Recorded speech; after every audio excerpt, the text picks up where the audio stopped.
Hello student, आप देख रहे हैं YouTube channel epsilon study point. तो इस चैनल में बीएससी फाइनल के स्टूडेंटों के लिए लीनियर प्रोग्रामिंग बुक में आज एक नया टॉपिक स्टार्ट करने वाले हैं। टॉपिक का नाम है रिजोल्यूशन ऑफ डिजनरेसी। तो स्टूडेंट, अभी जो सिंप्लेक्स मेथड चल रहा था पिछले वीडियो में, तो उसमें जो सॉल्यूशन मिलता था वो नॉन डिजनरेट मिलता था, यानी कि डिजनरेट बेसिक फिजिकल सॉल्यूशन। जब मैंने सिंप्लेक्स मेथड स्टार्ट किया था तो उसमें बताया था कि डिजनरेट बेसिक फिजिकल सॉल्यूशन क्या होता है। तो आज फिर स्टूडेंट इसको डिस्कस करते हैं। तो जो सॉल्यूशन होता है, अगर उसमें बेसिक वेरिएबल, एक भी बेसिक वेरिएबल अगर जीरो होगा तो उस सॉल्यूशन को हम डिजनरेट बेसिक सॉल्यूशन कहते हैं। और फिजिबिलिटी की कंडीशन सेटिस्फाइड हो। फिजिबिलिटी का मतलब है कि जो वेरिएबल हो वो नॉन नेगेटिव हो। तो यहाँ पर वेरिएबल ऑलरेडी दिया है नॉन नेगेटिव, तो इसलिए अब हमें जब सॉल्यूशन निकालेंगे तो उस सॉल्यूशन में एक भी बेसिक वेरिएबल अगर जीरो होगा तो उस सॉल्यूशन को कहेंगे डिजनरेट बेसिक फिजिबल सॉल्यूशन। और इस सॉल्यूशन को प्राप्त करने की जो घटना है इसी को हम कहते हैं डिजनरेसी, यानी the phenomenon of obtaining degenerate basic physical solution to an LPP is known as degeneracy in linear programming। तो लीनियर प्रोग्रामिंग के डिजनरेट बेसिक फिजिकल सॉल्यूशन प्राप्त करने की जो घटना है, इस घटना को हम डिजनरेसी कहते हैं। तो यहाँ पर स्टूडेंट जो टेबल बनाएंगे सिंप्लेक्स टेबल, या तो उस टेबल में हमको पहले ही एक्स बी, यानी जो सॉल्यूशन आंसर होता है, जो वेरिएबल के आंसर मिलते हैं x1 x2 x3 के, वो हमेशा एक्स बी में मिलते हैं। यानी कि बी बेसिस वेरिएबल होता है, बेसिक वेरिएबल होता है, और एक्स बी में उनकी वैल्यू होती है। तो अगर एक्स बी में एक भी आंसर जीरो आता है, फर्स्ट टेबल में अगर जीरो मिल जाएगा तो हम degenerate basic solution, basic physical solution वही कहेंगे। लेकिन जब ऑप्टिमलिटी की कंडीशन सेटिस्फाइड हो जाएगी तो हम देखते हैं कि लास्ट आंसर जो निकलेगा उसमें अगर बेसिक वेरिएबल जीरो होगा तो degenerate optimal basic physical solution वहाँ पर कहेंगे। तो स्टूडेंट, या तो ये फर्स्ट टेबल में हमको मिल जाएगा या फिर एक दो टेबल के बाद मिल जाएगा, दूसरी टेबल में भी मिल सकता है, तीसरी टेबल में भी मिल सकता है। यानी कि दूसरा मेथड बेसिक वेरिएबल जीरो प्राप्त करने का है कि आउटगोइंग वेक्टर, जब इनकमिंग के बाद आउटगोइंग वेक्टर निकालेंगे तो आउटगोइंग वेक्टर एक जैसे निकलेंगे, दो या दो से ज़्यादा आउटगोइंग वेक्टर, एक ही मिनिमम रेशियो सेम होगा। तो वहाँ पर हम डिसाइड करेंगे किसको हम आउटगोइंग वेक्टर माने। तो आउटगोइंग वेक्टर उसमें डिसाइड करने के बाद जो नई टेबल आएगी उसमें निश्चित तौर पर एक्स बी में जीरो आएगा, यानी बेसिक वेरिएबल जीरो होगा। तो सॉल्यूशन होगा डिजनरेट बेसिक फिजिकल सॉल्यूशन। तो स्टूडेंट, यहाँ पर एक क्वेश्चन लेके चलते हैं। तो ये लिखा हुआ है, solve the following LPP by resolving degeneracy. लिखा हुआ है maximise Z equal to 3x1 + 9x2, subject to the constants लिखी हुई हैं x1 + 4x2 less than equal to 8, x1 + 2x2 less than equal to 4, and non negativity condition है x1, x2 greater than equal to 0। तो student, सबसे पहले हम इसको standard form में कन्वर्ट करते हैं। स्टैंडर्ड फॉर्म में कन्वर्ट करने के बाद सिंप्लेक्स टेबल से इसे सॉल्व करेंगे। तो सबसे पहले यहाँ पर लिखते हैं द स्टैंडर्ड फॉर्म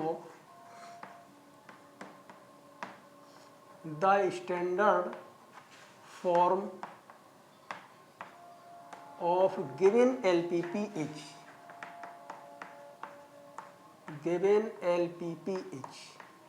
तो इसका स्टैंडर्ड फॉर्म लिखते हैं स्टूडेंट। तो स्टैंडर्ड फॉर्म में जो ऑब्जेक्टिव फंक्शन है वो मैक्सिमाइज लिखा है, तो मैक्सिमाइज जेड इक्वल टू लिखा हुआ है 3x1 + 9x2, तो यहाँ पर लिखा 3x1 + का 9x2। इसके बाद यहाँ पर सब्जेक्ट टू द कंस्ट्रेंट्स लिखी हुई है, इनको हम इक्वेशन में कन्वर्ट करेंगे। तो student, less than equal to है तो सिलेक्ट वेरिएबल ऐड करते हैं, ग्रेटर देन इक्वल टू है तो सरप्लस वेरिएबल को सब्ट्रैक्ट करते हैं। और सबसे पहले ऐड या सब्ट्रैक्ट करने से पहले जो राइट हैंड साइड है ये नॉन नेगेटिव होना चाहिए। तो ऑलरेडी नॉन नेगेटिव है, अगर नेगेटिव होता तो -1 का इंटू करने से इसे पॉजिटिव बनाते और इनइक्वलिटी को रिवर्स कर देते, चेंज हो जाती है लेस की ग्रेटर और ग्रेटर की लेस। तो यहाँ पर स्टूडेंट लिखते हैं x1 प्लस 4x2, तो यानी कि ये वैल्यू आ जाएगी x1 प्लस, इसको यहाँ पर लिखते हैं 4x2 और लेस देन का साइन है तो नया वेरिएबल ऐड करेंगे x3 और इक्वल टू यहाँ पर लिखते हैं 8। अब स्टूडेंट यहाँ पर x1 प्लस 2x2 लिखा हुआ है, तो यानी कि यहाँ पर लिखा x1 प्लस का यहाँ पर लिखेंगे 2x2 और नए वेरिएबल को फिर ऐड करेंगे, तो इस वेरिएबल को यहाँ पर लिखते हैं x4 और इक्वल टू यहाँ पर लिखा हुआ है 4। अब टोटल वेरिएबल यहाँ पर 4 तक हो जाएंगे, तो यहाँ पर लिखते हैं x1, x2, यहाँ पर x3 and x4 greater than equal to 0। अब स्टूडेंट यहाँ पर सिंप्लेक्स टेबल बनाएंगे, लेकिन मैक्सिमाइज जेड में सभी वेरिएबल इंक्लूड होते हैं, तो यहाँ पर 3x1, 9x2 और सिलेक्ट और सरप्लस की कॉस्ट 0 लिखते हैं, तो 0x3 प्लस 0x4। अब सिंप्लेक्स टेबल बनाएंगे और इसको हम सॉल्व करते हैं, देखते हैं आगे। तो स्टूडेंट यहाँ पर सबसे पहले बेसिस लिखते हैं b, इसके बाद यहाँ पर लिखते हैं cb, फिर यहाँ पर लिखते हैं xb के बाद यहाँ पर आता है x1, x2, x3 and x4। xb में यहाँ पर ऊपर लिखते हैं cj और इसके बाद यहाँ पर लिखते हैं स्टूडेंट डेल्टा j, फिर यहाँ पर लिखते हैं z की वैल्यू यहाँ पर आती है cb इंटू xb। जो राइट हैंड साइड होता है स्टूडेंट 8 और 4, इसे हम xb में लिखेंगे, तो यहाँ पर 8 और यहाँ पर 4। इसके बाद इक्वेशन लिखी हुई है, फर्स्ट इक्वेशन x1 का कोफिशिएंट 1 है, तो 1 4 1, तो यानी कि यहाँ पर 1, यहाँ पर 4 और 1। x4 नहीं है तो इसका कोफिशिएंट 0 होगा। सेकंड इक्वेशन है तो 1 2 1, यहाँ पर 2, x3 का 0 और x4 का जो कोफिशिएंट है वो 1 है, और cj में x1, x2, x3, x4 के जो कोफिशिएंट है 3, 9 और 0 0, तो यहाँ से मिल जाएगा 3, यहाँ पर 9 और यहाँ पर आ जाएगा 0 और यहाँ पर 0। तो अब यहाँ पर देखते हैं स्टूडेंट कि इसमें बेसिस यानी कि जो दो इक्वेशंस होती हैं, तो दो इक्वेशंस के लिए हमारी जो यूनिट मैट्रिक्स बनती है वो 1 0 और 0 1, ये यूनिट मैट्रिक्स होनी चाहिए। तो यहाँ पर लिखा है 1 0 और 0 1, इसके ऊपर जो वेरिएबल लिखा है x3, ये बेसिस में फर्स्ट प्लेस पर लिखेंगे, और सेकंड प्लेस पर 1 है वो वेरिएबल x4 है, तो बेसिस में इसको हम सेकंड प्लेस पर लिखेंगे यानी कि x4। इसके बाद x3 की जो कॉस्ट है ये यहाँ पर 0 आ जाएगी, और x4 की कॉस्ट है ये भी यहाँ पर 0 आएगी। इसके बाद स्टूडेंट देखते हैं हम डेल्टा जे, तो डेल्टा जे होता है x3, ये बेसिस में है तो इसका डेल्टा जे 0, और x4 बेसिस में है इसका भी डेल्टा जे 0। जो बेसिस में होते हैं उसका डेल्टा जे हमेशा 0 होता है। इसके बाद यहाँ पर स्टूडेंट देखते हैं cb xb, यानी कि cb का इंटू xb में करके ऐड करेंगे, 0 का इंटू 8 में 0 प्लस फिर 0 का इंटू 4 में 0 और ऐड करके आंसर आएगा 0। अब स्टूडेंट यहाँ पर डेल्टा 1 और डेल्टा 2, यानी x1 के लिए डेल्टा 1 और x2 के लिए डेल्टा 2 निकालते हैं। तो डेल्टा 1 की जो वैल्यू होती है यहाँ पर लिखते हैं delta 1 equal to c1 minus, यानी डेल्टा जे की जो वैल्यू होती है cj minus cv into xj लिखते हैं। तो इस तरीके से यहाँ पर डेल्टा 1 आ जाएगा c1 minus cv into x1। तो c1 की वैल्यू देखते हैं स्टूडेंट, यहाँ पर लिखी हुई है 3 माइनस cv का x1 में इंटू करते हैं, तो cv का इंटू x1 में करेंगे तो 0 आएगा, इसका यहाँ पर इंटू करेंगे 0 और 0 को 0 में ऐड करते हैं तो 0, तो इसलिए स्टूडेंट यहाँ से मिल जाएगा 3, तो ये वैल्यू यहाँ से आ जाएगी 3। इसके बाद डेल्टा 2 निकालते हैं, तो डेल्टा 2 की जो वैल्यू आ जाएगी यहाँ पर लिखेंगे c2 minus cv into x2, तो c2 की जगह पर लिखा हुआ है स्टूडेंट यहाँ पर 9 माइनस cv का x2 में इंटू करते हैं, 0 का 4 में करेंगे 0 आएगा, 0 का 2 में करेंगे 0 आएगा, ऐड करेंगे 0, तो इस तरीके से स्टूडेंट यहाँ से मिलता है 9। अब यहाँ पर पॉजिटिव डेल्टा जे के लिए जो मैक्सिमम नंबर होगा उसको हम इनकमिंग वेक्टर मानते हैं, लेकिन इनकमिंग वेक्टर मानने से पहले हम ये चेक कर लें कि जो पॉजिटिव डेल्टा है उसके लिए पूरा कॉलम नेगेटिव ना हो। ये पॉजिटिव है, इसके लिए नेगेटिव नहीं है, दोनों नंबर नेगेटिव होने चाहिए। ये 9 है, यहाँ पर भी दोनों नंबर नेगेटिव अगर है, एक पॉजिटिव के लिए पूरा कॉलम नेगेटिव हो तो हम कहते हैं अनबाउंडेड सॉल्यूशन। वो यहाँ पर कंडीशन नहीं है, तो पॉजिटिव जो यहाँ पर डेल्टा जे मिलेंगे, इसमें अब हम जो मैक्सिमम होगा पॉजिटिव में उसको हम इनकमिंग वेक्टर मानेंगे। तो इस तरीके से यहाँ पर लिखते हैं इनकमिंग वेक्टर। तो स्टूडेंट ये वैल्यू यहाँ से मिल जाएगी इनकमिंग वेक्टर, और जब इनकमिंग वेक्टर मिलेगा फिर मिनिमम रेशियो जरूर निकालेंगे स्टूडेंट। तो यहाँ पर minimum ratio X B upon incoming vector का जो वेरिएबल है x2, तो एक्स बी में x2 से डिवाइड करते हैं, एक्स बी में 4 से डिवाइड करेंगे, यानी 8 में हम 4 से डिवाइड करते हैं तो यहाँ से मिल जाएगा 2, और इस तरीके से 4 में हम 2 से डिवाइड करते हैं तो यहाँ पर आ जाएगा 4/2। इसका भी आंसर स्टूडेंट यहाँ पर मिलता है 2। अब आउट गोइंग वेक्टर जो यहाँ पर हम डिसाइड करेंगे, मिनिमम रेशियो यानी मिनिमम निकले, लेकिन ये दोनों सेम आ गए। जब सेम आउट गोइंग वेक्टर मिलते हैं स्टूडेंट, फिर हमें डिसाइड करना पड़ता है कौन सा आउट गोइंग माने। इसके लिए हम देखते हैं इनकमिंग और आउट गोइंग। अभी ये दोनों डिसाइड है, यानी कि दोनों को देख रहे हैं, तो इनके सामने जो की एलिमेंट होगा, इसके सामने यहाँ पर 2 और इसके सामने की एलिमेंट होगा 4। लेकिन हम डिसाइड करें इसके बाद की एलिमेंट क्लियर होगा। तो स्टूडेंट डिसाइड करने के लिए एक्स बी को छोड़ दें, और जो रेशियो हमारे सेम आ रहे हैं, इन रेशियो के सामने जो डिजिट लिखे हैं रो में, उन डिजिटों को लिखते हैं 1 4 1 0। तो यानी कि यहाँ पर लिखते हैं 1 4 1 0। यहाँ पर भी देखते हैं 1 2 0 1 1 2 0 1। और स्टूडेंट जो की एलिमेंट यहाँ पर बन रहे हैं दोनों के लिए, वो इस आउटगोइंग के लिए ये की एलिमेंट और इस आउटगोइंग के लिए ये की एलिमेंट डिसाइड होगा। तो हम दोनों नंबरों से डिवाइड करेंगे इस पूरे रो को। फर्स्ट रो में 4 से डिवाइड करेंगे, 4 4 4 और 4, और सेकंड रो में हम डिवाइड करेंगे 2 से। तो यहाँ पर देखते हैं 2 2 2 और 2। तो स्टूडेंट जो रेशियो यहाँ पर निकाले हैं, इसमें सबसे पहले जो मिनिमम मिल जाएगा उसी के सामने वाले रो को हम मानते हैं आउटगोइंग वेक्टर, यानी उसी रो को हम आउटगोइंग वेक्टर डिसाइड करेंगे जो सबसे पहले मिनिमम देगा। यानी कि ये वैल्यू 1/4 है और ये वैल्यू 1/2 है, तो इन दोनों में सबसे मिनिमम 1/4 है, तो इसी के सामने वाला आउटगोइंग वेक्टर डिसाइड किया जाएगा। अब देखते हैं स्टूडेंट, अगर ये नंबर सेम आता, एक जैसा इसका आंसर और इसका आंसर बिल्कुल एक जैसा अगर आता, तो हम यहाँ से डिसाइड करते हैं स्टूडेंट, यहाँ पर भी 1 आए, यहाँ पर भी 1 है, तो ये भी सेम आ गया। फिर हम यहाँ से डिसाइड करते, इसका आंसर 1/4, इसका 0, तो ये मिनिमम दे रहा है, तो इसे हम मानते हैं आउटगोइंग वेक्टर। लेकिन जो सबसे पहले फर्स्ट मिलेगा उसी से डिसाइड करेंगे। तो सबसे पहले यहाँ पर 1/4 मिल गया, यहाँ 1/2 मिल गया, तो 1/4 कम है 1/2 से, तो जो छोटा है वो ये है, तो इसी के सामने वाले नंबर को आउटगोइंग वेक्टर मानेंगे। यानी कि इस लाइन के सामने वाले नंबर को हम यहाँ पर लिखेंगे आउटगोइंग वेक्टर। ये डिसाइड करने का मेथड है स्टूडेंट, आउटगोइंग वेक्टर। तो यहाँ से x3 है, कॉलम वाइज भी यहाँ पर लिखते हैं आउटगोइंग वेक्टर, ये यहाँ से मिल जाएगा आउटगोइंग वेक्टर।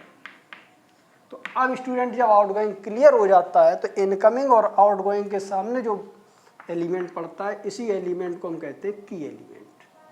अब स्टूडेंट एक बनाते हैं नई टेबल।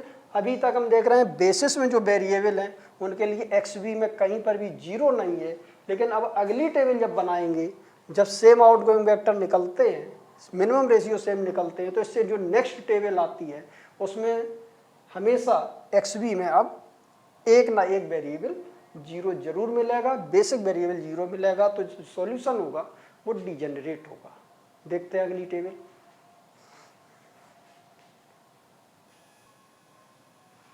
तो अब स्टूडेंट यहाँ पर मिल जाएगा b, यहाँ पर सी बी के बाद यहाँ पर आ जाएगा XB, फिर यहाँ पर X1, X2, X3 and X4, और इसके बाद में यहाँ पर CJ लिखा हुआ है। CJ में 3900, तो यानी कि इसमें कोई चेंज नहीं, 39 और यहाँ पर 0 और यहाँ पर 0 स्टूडेंट आएगा। इसके बाद देखते हैं जो आउटगोइंग वेक्टर है वो यहाँ पर X3 है, तो X3 को हटाएंगे और X2 को लिखेंगे। तो यहाँ पर लिखते हैं x2 और अब x2 की कॉस्ट लिखेंगे 9। तो यहाँ पर स्टूडेंट 9 आएगी और x4 में कोई चेंज नहीं है तो x4 के सामने 0 लिखेंगे। तो स्टूडेंट यहाँ पर जो आउटगोइंग वेक्टर होगा कॉलम से इसको रिमूव नहीं करेंगे, रिमूव उसी को करते हैं जो आर्टिफिशियल वेरिएबल होता है, यानी जिसके ऊपर यहाँ पर कॉस्ट -m होती है। तो इसको कोई रिमूव नहीं करेंगे, ये ऐसा ही बना रहेगा। तो यहाँ पर लिखते हैं, इतना लिखने के बाद यहाँ पर z लिखेंगे, z की वैल्यू यहाँ पर आ जाएगी CV इंटू XV। और अब स्टूडेंट यहाँ पर देखते हैं कि x2 फर्स्ट प्लेस पर आया है, तो x2 में फर्स्ट प्लेस पर हम 1 लिखेंगे, शेष सभी नंबरों को 0 लिखेंगे। x4 सेकंड प्लेस पर आया है, तो सेकंड प्लेस पर x4 में 1 लिखेंगे और शेष सभी नंबरों को 0 लिखेंगे। इसके बाद स्टूडेंट जो हमारा की एलिमेंट बना, इस की एलिमेंट से इस रो को डिवाइड करते हैं। तो यहाँ पर आ जाएगा 2, यहाँ पर आ जाएगा 1/4 और इसके बाद स्टूडेंट यहाँ 1 आएगा, यहाँ पर 1/4 लिखेंगे और यहाँ पर 0 आएगा। इसके बाद स्टूडेंट अब यहाँ पर भरना ये नंबर, तो इन नंबरों ये इस रो में जो खाली प्लेसेस हैं इसके सामने जो भरा हुआ है 2, 1/4 और 1/4। तो यहाँ लिखते हैं 2, यहाँ पर 1/4 और यहाँ पर भी 1/4। खाली प्लेसेस पर ओल्ड टेबल में, यानी इससे पहले वाली टेबल में ओल्ड प्लेस पर क्या लिखा हुआ है इसको देखते हैं। तो XV में 4 लिखा है, 1 लिखा है, 4, 1 और 0। तो यहाँ पर लिखते हैं 4, यहाँ पर 1 और यहाँ पर 0। इसके बाद देखते हैं स्टूडेंट, सेकंड रो में भरना है तो की एलिमेंट के नीचे, यानी सेकंड रो में एलिमेंट देखते हैं 2 है, इसका साइन चेंज करके यहाँ पर इंटू करते हैं। तो -2, यहाँ पर इंटू करेंगे -2 और यहाँ पर भी इंटू करेंगे -2 का। अब इसको सॉल्व करते हैं तो यहाँ पर 0 आ जाएगा, यहाँ माइनस का 1/2, 1 से सॉल्व करेंगे प्लस 1/2 होगा और यहाँ पर माइनस का 1/2 होगा। तो ये 0, 1/2, -1/2, तो यानी यहाँ पर 0, यहाँ से आ जाएगा 1/2 और इसको यहाँ पर लिखते हैं माइनस का 1/2। तो यहाँ पर डेल्टा जे लिखते हैं स्टूडेंट, डेल्टा जे आएगा और इसका इसमें इंटू करेंगे 0, इसका इसमें इंटू करेंगे 18 और इसका इसमें इंटू करेंगे 0। ऐड करने पर 18 आएगा, यानी CV इंटू XV। अब स्टूडेंट यहाँ पर देखते हैं डेल्टा 1 निकालना है और डेल्टा 3 निकालना है। तो डेल्टा 1 की जो वैल्यू आ जाएगी वो C1 minus CV into X1, यानी डेल्टा 1 इक्वल टू C1 की जगह पर लिखा हुआ है 3 माइनस CV का X1 में इंटू करते, तो CV का इंटू X1 में करेंगे तो स्टूडेंट यहाँ से मिल जाएगा 9/4 और इसका इंटू यहाँ पर करते हैं तो 0 मिलेगा। तो इस तरीके से 0 और सॉल्व करते हैं स्टूडेंट, तो 12 माइनस 9 यानी कि 3/4 आएगा। डेल्टा 1 की वैल्यू स्टूडेंट यहाँ पर 3/4 आ जाएगी। इसके बाद डेल्टा 3 देखते हैं, तो डेल्टा 3 निकालेंगे तो यहाँ से आ जाएगा C3 minus CV into X3। तो C3 की जगह पर लिखा हुआ है स्टूडेंट यहाँ पर 0 माइनस CV का X3 में इंटू करेंगे, CV का इंटू X3 में करेंगे तो 9/4 और यहाँ पर 0, तो यानी यहाँ से आ जाएगा 9/4। तो यहाँ से मिलता है माइनस का 9/4। अभी भी यहाँ पर हम देख रहे हैं स्टूडेंट डेल्टा ये पॉजिटिव है और सभी नेगेटिव है, लेकिन एक पॉजिटिव मिला, इसका कॉलम देख लें, ऊपर नेगेटिव अगर पूरा है तो अनबाउंडेड सॉल्यूशन, लेकिन पॉजिटिव डेल्टा के लिए नंबर पॉजिटिव ही है, कोई पूरा कॉलम नेगेटिव नहीं है। इसलिए अब पॉजिटिव डेल्टा अगर एक से ज़्यादा आते हैं तो बड़े वाले पॉजिटिव डेल्टा को इनकमिंग मानते हैं और एक ही अगर पॉजिटिव आया है तो उसी को हम इनकमिंग वेक्टर लिखते हैं। अब इसको यहाँ पर मानते हैं इनकमिंग वेक्टर।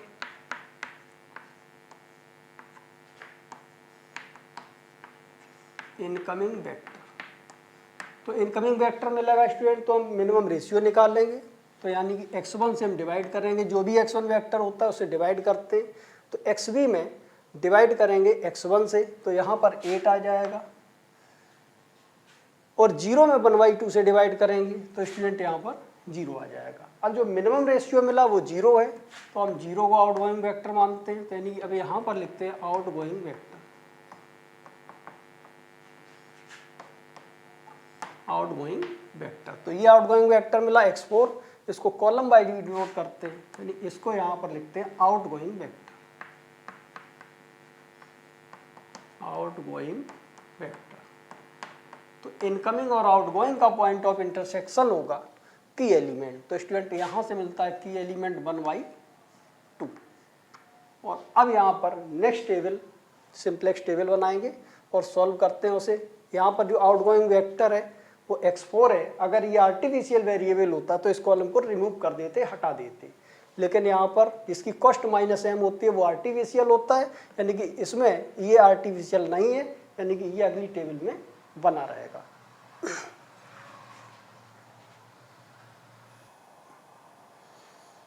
और स्टूडेंट यहाँ पर हम ये देख रहे हैं कि इससे पहले जो टेबल बनी हुई थी उसमें आउटगोइंग वेक्टर एक जैसा दिख रहा था, मिनिमम रेशियो एक जैसा दिख रहा था।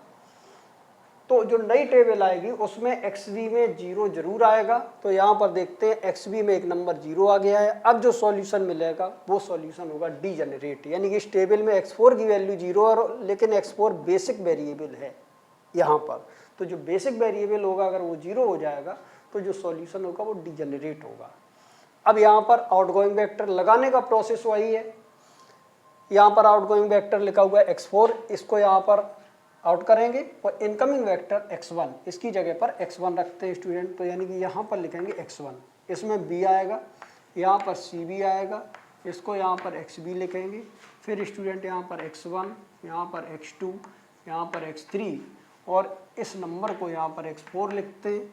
यहाँ पर cj आएगा और cj के बाद यहाँ पर डेल्टा j आ जाएगा, यहाँ पर z आएगा और z की वैल्यू यहाँ पर cb इंटू xb लिखी जाएगी। और इसके बाद में यहाँ पर इन नंबरों में कोई चेंज नहीं होगा, 3900। तो यानी कि यहाँ पर मिल जाएगा 3, यहाँ पर 9, यहाँ 0 और यहाँ पर भी 0 आएगा। x1 आया है तो x1 के ऊपर यहाँ 3 लिखा हुआ है। इसके बाद इस नंबर में कोई चेंज नहीं होगा। x2 है तो x2 की कॉस्ट में भी कोई चेंज नहीं होगा, यहाँ पर 9 होगा। अब स्टूडेंट यहाँ x2 फर्स्ट प्लेस पर आया है तो फर्स्ट प्लेस पर इसमें x2 में 1 लिखेंगे, सेम सभी नंबरों को 0 लिखेंगे। इसके बाद x1 में x1 सेकंड प्लेस पर आया है तो सेकंड प्लेस पर x1 में 1 लिखेंगे, से सभी नंबरों को 0 करेंगे। इसके बाद स्टूडेंट जो की एलिमेंट है इस की एलिमेंट से इस रो को डिवाइड करेंगे। तो यानी कि 0 में 1/2 से डिवाइड करेंगे तो 0 आ जाएगा, 1/2 में 1/2 से डिवाइड करेंगे 1, 0 में डिवाइड करेंगे 0, -1/2 में इससे नंबर से डिवाइड करेंगे तो -1 और इसमें डिवाइड करेंगे 1/2 से तो स्टूडेंट यहाँ पर 2 आएगा।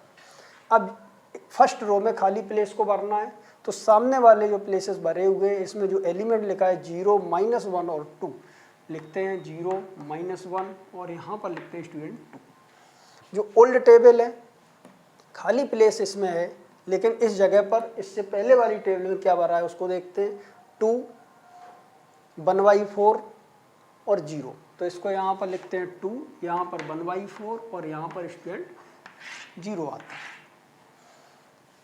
अब देखते हैं की एलिमेंट फर्स्ट रो में भरना है तो की एलिमेंट के ऊपर फर्स्ट रो को देखते हैं, जो भी एलिमेंट है इसका साइन चेंज करके यहाँ इंटू करेंगे, यानी कि यहाँ लिखते हैं -1/4, यहाँ पर आता है -1/4 इंटू यहाँ पर भी करते हैं -1/4 और सॉल्व करते हैं स्टूडेंट तो यहाँ पर 2 आ जाएगा।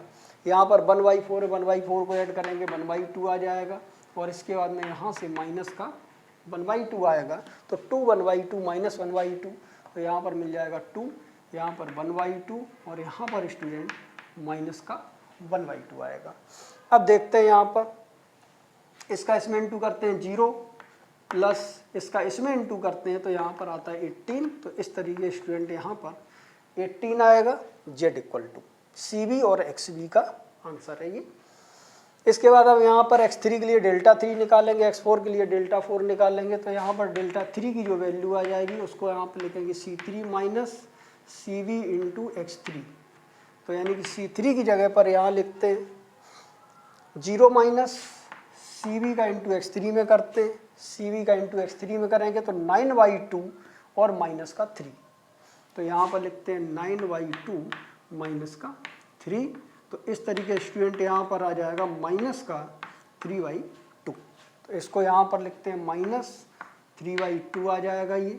इसके बाद अब डेल्टा4 को लिखेंगे तो डेल्टा4 की वैल्यू यहाँ पर आ जाएगी c4 minus cb into x4 तो C4 की जगह पर लिखा हुआ है 0 माइनस CB का x4 में इंटू करते हैं, तो ये CB है, ये x4 है, इंटू करेंगे माइनस का 9/2 और प्लस का 6, तो माइनस का 9/2 और प्लस का 6, तो स्टूडेंट सॉल्व करते हैं तो यहाँ से मिल जाएगा 3/2 और ये माइनस का साइन, तो यानी कि यहाँ से आ जाएगा माइनस का 3/2।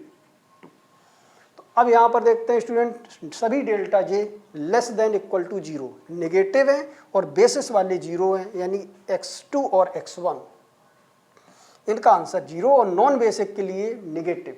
तो ये जो सॉल्यूशन होगा ये होगा ऑप्टिमल, लेकिन बेसिक में XB में 0 आया है तो इसलिए डीजेनरेट होगा, डीजेनरेट बेसिक ट्रिवियल सॉल्यूशन। और ऑप्टिमलिटी कंडीशन जब सेटिस्फाइड हो जाती है तो यहाँ पर Z के पहले स्टूडेंट लिखते हैं मैक्सिमम, तो ये मिला मैक्सिमम Z। अब आगे देखते हैं इसे।